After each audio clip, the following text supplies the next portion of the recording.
Hi friends, ಎಲ್ಲರಿಗೂ ನಮಸ್ಕಾರ. ರುಚಿಲೋಕ ಚಾನಲ್ಗೆ ಎಲ್ಲರಿಗೂ ಸ್ವಾಗತ. ಇವತ್ತು ನಾನು ಕ್ಯಾಪ್ಸಿಕಮ್ ಗ್ರೀನ್ ಚಿಲ್ಲಿ ಚಿಕನ್ನ ನಿಮಗೆ ತೋರಿಸ್ಕೊಡ್ತಿದ್ದೀನಿ ಹೇಗೆ ಮಾಡೋದಂತ.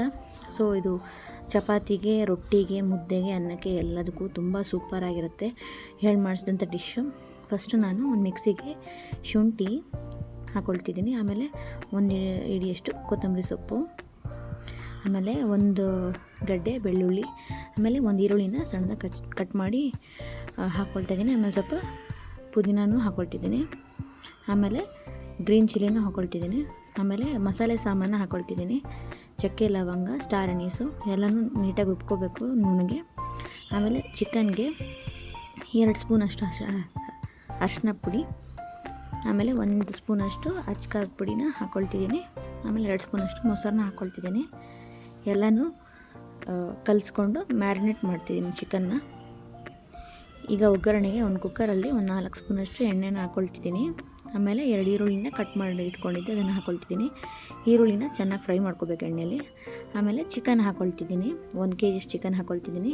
ಆಮೇಲೆ 2 ಸ್ಪೂನಷ್ಟು ಉಪ್ಪು ಹಾಕ್ಕೊಳ್ತಿದ್ದೀನಿ. ಆಮೇಲೆ ಸ್ವಲ್ಪ 1-2 ಟೊಮ್ಯಾಟೋನ ಕಟ್ ಮಾಡಿ ಇಟ್ಕೊಂಡಿದ್ದೆ, ಅದನ್ನು ಹಾಕ್ಕೊಳ್ತಿದ್ದೀನಿ. ಎಲ್ಲ ಚೆನ್ನಾಗಿ ಮಿಕ್ಸ್ ಮಾಡಿ ಎಣ್ಣೆಲಿ ಫ್ರೈ ಆಗಬೇಕು. ಚಿಕನ್ನು ನೀರು ಬಿಟ್ಕೋಬೇಕು, ಎಣ್ಣೆಲಿ ಚೆನ್ನಾಗಿ ಫ್ರೈ ಆಗಬೇಕು. ನೀರೆಲ್ಲ ಡ್ರೈ ಆಗಬೇಕು, ಅಲ್ಲಿ ತನಕ ಚೆನ್ನಾಗಿ ಎಣ್ಣೆಲಿ ಫ್ರೈ ಆಗಬೇಕು ಚಿಕನ್ನು. ನೋಡಿ, ಇಲ್ಲಿ ಡ್ರೈ ಆಗಿದೆ. ಈಗ ರುಬ್ಕೊಂಡಿರೋಂಥ ಮಸಾಲೆನ ಹಾಕ್ಕೊಳ್ತಿದ್ದೀನಿ. ಇದನ್ನು ಚೆನ್ನಾಗಿ ಮಿಕ್ಸ್ ಮಾಡ್ಕೋಬೇಕು. ಆಮೇಲೆ 2 ದಪ್ಪ ಮೆಣಸಿನ್ಕಾಯಿ, ದೊಡ್ಡ ಮೆಣಸಿನ್ಕಾಯಿನ ಹಾಕ್ಕೊಳ್ತಿದ್ದೀನಿ, ಕ್ಯಾಪ್ಸಿಕಮ್ನ. ಇದನ್ನು ಚೆನ್ನಾಗಿ ಎಣ್ಣೆಯಲ್ಲಿ ಮಿಕ್ಸ್ ಮಾಡ್ಕೋಬೇಕು. 1-2 ಸ್ಪೂನಷ್ಟು ಗರಂ ಮಸಾಲಾನ ಹಾಕ್ಕೊಳ್ತಿದ್ದೀನಿ, ಮನೇಲಿ ಮಾಡಿರೋಂಥ ಗರಂ ಮಸಾಲ. ಅದನ್ನು ಮುಚ್ಚಳ ಮುಚ್ಚಿ ಬೇಯಕ್ಕೆ ಬಿಟ್ಬಿಡಬೇಕು. ಇಲ್ಲಿ ನೋಡಿ, ನೀರು ಬೇಕಂದರೆ ಹಾಕ್ಕೋಬೇಕು. ನೀರು ಆಪ್ಷನಲ್ಲು, ಬೇಕಾದರೆ ಹಾಕ್ಕೋಬೋದು, ಇಲ್ಲಾಂದರೆ ಬಿಡ್ಬೋದು. 10 ನಿಮಿಷ ಆದಮೇಲೆ ನೋಡಿ, ಚೆನ್ನಾಗಿ ಚಿಕನ್ ಫ್ರೈ ಆಗಿದೆ, ರೆಡಿಯಾಗಿದೆ ಕ್ಯಾಪ್ಸಿಕಮ್ ಗ್ರೀನ್ ಚಿಲ್ಲಿ ಚಿಕನ್ನು.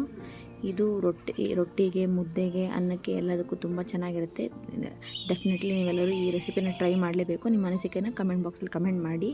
ಆಮೇಲೆ ನನ್ನ ಚಾನಲ್ನ ಇನ್ನೂ ಯಾರು ಸಬ್ಸ್ಕ್ರೈಬ್ ಮಾಡಿಲ್ಲ, ದಯವಿಟ್ಟು ಸಬ್ಸ್ಕ್ರೈಬ್ ಮಾಡಿ, ಲೈಕ್ ಮಾಡಿ, ಶೇರ್ ಮಾಡಿ, ಕಮೆಂಟ್ ಮಾಡಿ. ನಾನು ರೊಟ್ಟಿಗೆ ಸರ್ವ್ ಮಾಡ್ಕೊತಿದ್ದೀನಿ. ತುಂಬ ಚೆನ್ನಾಗಿತ್ತು ಟೇಸ್ಟು. ನೀವು ಇದೆಲ್ಲ ಈ ರೆಸಿಪಿನ ಟ್ರೈ ಮಾಡಲೇಬೇಕು. ಟ್ರೈ ಮಾಡಿದ್ಮೇಲೆ ಹೇಗಿತ್ತು ಅಂತ ನಿಮ್ಮ ಅನಿಸಿಕೆನ ಕಮೆಂಟ್ ಬಾಕ್ಸಲ್ಲಿ ಕಮೆಂಟ್ ಮಾಡಿ. Thanks for watching Ruchiloka. Thank you.